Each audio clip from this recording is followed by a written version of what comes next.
Well, Asa, you had a story this week that we wanted to focus on for a few minutes. So, why don't you tell us about some interesting revelations and admissions by top Israeli government officials and international war crimes fugitive Yoav Galant? That's right, Nora. Well, last week there was the highest level public Israeli admission about the Hannibal Directive so far, and it was aired on Israeli television, so we can watch that clip right now. חוצות את הגדר עם חטופים ישראלים, גם לשאול מה עובר לך בראש, וגם נוהל חניבל זה משהו שאתם חושבים עליו באותו רגע? נוהל חניבל, רק נגיד, הנוהל שאומר לירות על מנת להרוג כאשר יש רכב עם חטוף ישראלי. אני רוצה שתבינו שהיכולת של שר ביטחון לתת הוראות אופרטיביות בלוח זמנים שהכל קורה היא דבר מאוד מוגבל. ניתנה הוראה לנוהל חניבל? אני חושב שבאופן טקטי במקומות שונים ניתנה, במקומות אחרים לא ניתנה, וזו בעיה. Thank you. So, what was said there, I can read out the short set. What was said there in Hebrew for our listeners, what we saw was Yoav Galant, who was the former defense minister of Israel, and that clip was from a longer 50-minute interview with him, and it aired on February the 6th on Israel's Channel 12, and I wrote this short report about it. Galant, of course, was Israel's defense minister on October the 7th. 2003, and however he was fired in November last year after falling out with Israeli Prime Minister Benjamin Netanyahu. Now, what was said there for listeners was, first of all, the journalist says, when you see the convoys crossing the border with Israeli hostages, what crosses your mind? Is the Hannibal Directive something you were thinking about at that moment? And then the second journalist chimes in just to explain the Hannibal Directive says to shoot to kill when there is a vehicle containing an Israeli hostage. And Yoav Galant, the former defense minister, says, I want you to understand that the ability of the defense minister to give timely operative instructions when everything is happening is very limited. And then the second journalist, whose name is Amit Sagal, chimes in, was the order given for the Hannibal Directive?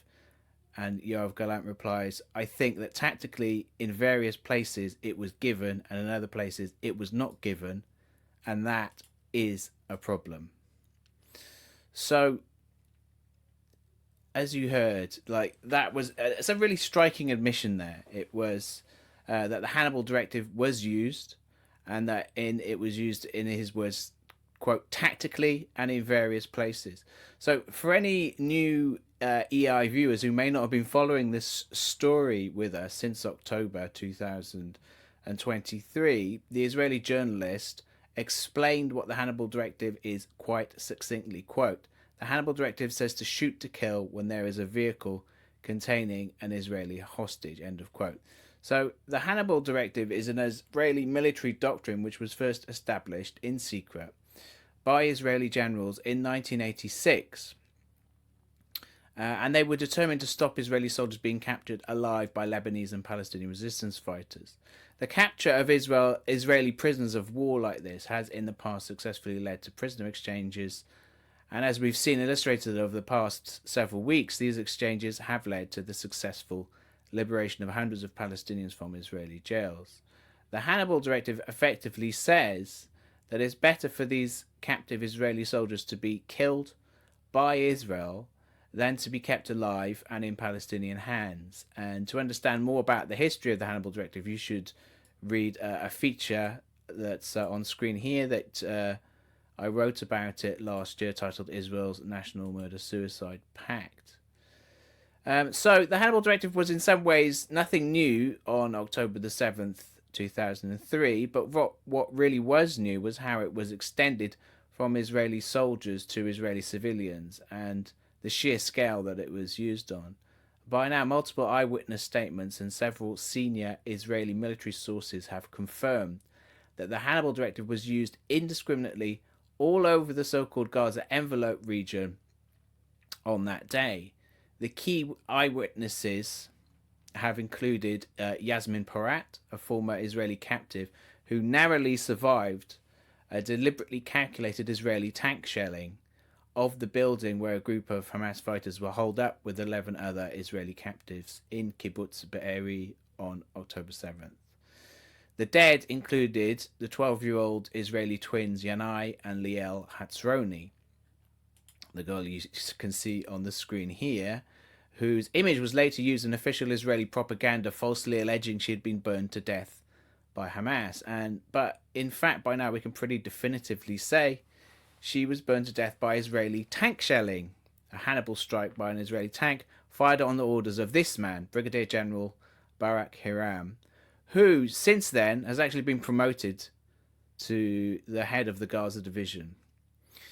The Gallant interview with Channel 12 last week was significant, this new interview. It was the first time that a contemporary Israeli minister has publicly confirmed the use of the Hannibal Directive on October 7th. So, as you heard in the clip, continuing his sentence where he confirmed that Hannibal had been used tactically in some places, Gallant even clarified that in other places it was not given, and that is a problem. It's unclear from this statement what exactly he considered there to be the problem. Was he actually saying that it was a problem that Hannibal wasn't applied everywhere, that they didn't kill enough of them? It's a little unclear. It's true that if every single Israeli captured by Palestinians near Gaza had been killed in a Hannibal attack, Hamas would have had no Israeli captives to negotiate with, and there might still have been no ceasefire now. But the Channel 12 journalist didn't press him on this point. And I checked with David Sheen, the journalist who's also one of our Hebrew translators who translated this video for us, and he clarified that immediately after this clip that we just showed, they changed the subject. They moved right on to a different topic.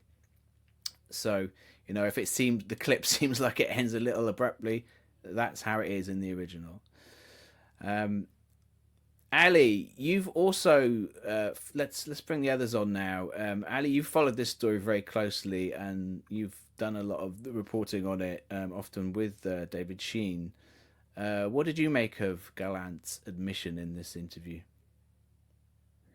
I was stunned that he would say it so openly. I mean, the thing is that watching that interview, they don't treat it as this great revelation. They treat it as a given. And that's very telling to me, that it's sort of taken for granted that the Hannibal Directive is used, and that this still hasn't penetrated at all the mainstream Western media, who still talk about that Hamas killed 1,200 people on October 7th, which is very clearly not the case. And the reporting that you've done, Asa, and we've done over the past 16 months shows that we don't have the exact number, but Israel almost certainly killed hundreds of people on October 7th, hundreds of its own people on October 7th. And they're still blocking any sort of independent in Israeli terms, commission of inquiry that might reveal what happened.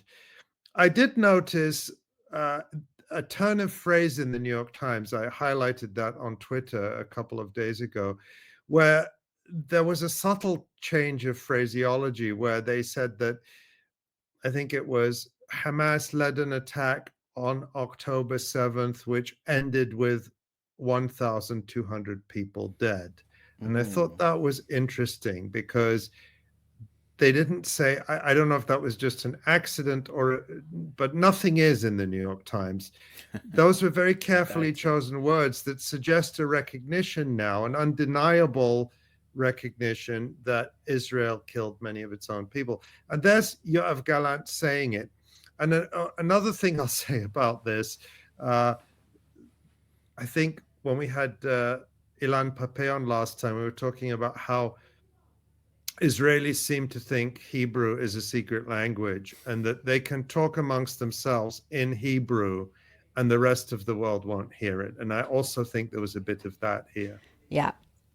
Yeah, absolutely. I mean, and also, the New York, I don't think the New York Times or any kind of mainstream corporate media outlet has even reported on the Yoav Galant admission or has done any sort of, in-depth investigation still, 16 months later into October. And, how about the burned cars? The hundreds and hundreds of burned cars that could not have been that burned they and buried. destroyed, that they buried in under the ground. I I mean, haven't seen completely it. destroying the crime scene. Yeah, I mean, just astonishing still, And they demolished evidence that they've, Kibbutz yeah, Be'eri, of course. They yes, demolished. yeah. Have they demolished all of it, or just or the? And do you know, Ellie, or just I think there was the there Pesci was Cohen still house? one person like living there or They something. did I don't know. I know they demolished a That was lot of it. Kufr Aza. Oh, I okay. know they demolished Pesci Cohen's house, which is where that massacre took place. Right, that's which right. Yasmin Porat survived, and Hadas Dagan. And luckily they lived to tell the tale, because otherwise the official, another story that David Sheen and I did, the official Israeli army inquiry into what happened at Kibbutz Be'eri was a complete whitewash. Mm. And Yeah. if there had not been these survivors, they would have gotten away with it.